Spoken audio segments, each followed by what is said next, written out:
मरीज़ हूँ मैं। मुझे यहाँ पर इदारे में आए हुए तकरीबन 2 महीने से ऊपर हो गया है। जब मैं आया था बहुत वीक कंडीशन में था, मेरी हालत बहुत बुरी थी। जिस्मानी ज़हनी सेहत जो है मेरी बहुत मुतासिर हो चुकी थी नशे की वजह से।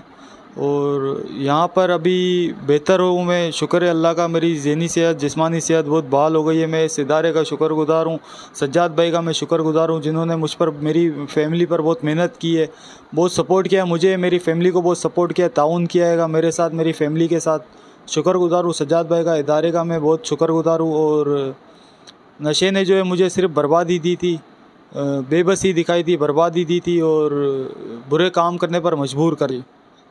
मैं अपने वालिदैन का शुक्रगुज़ार हूँ जिन्होंने मुझे इलाज का एक मौका दिया, मुझ पर मेहनत की है, इदारे में मुझे एडमिट करवाया। मैं इस इंतज़ामिया का शुक्रगुज़ार हूँ जिन्होंने मुझे एक अच्छी ज़िंदगी दी है, एक काबिल शख्स बनाया, एक ज़िम्मेदार शख्स बनाया मुझे। और अब मैं माशरे में जाऊँगा तो एक काबिल शख्स बनकर जाऊँगा और माशरे में भी मेरी इज़्ज़त होगी।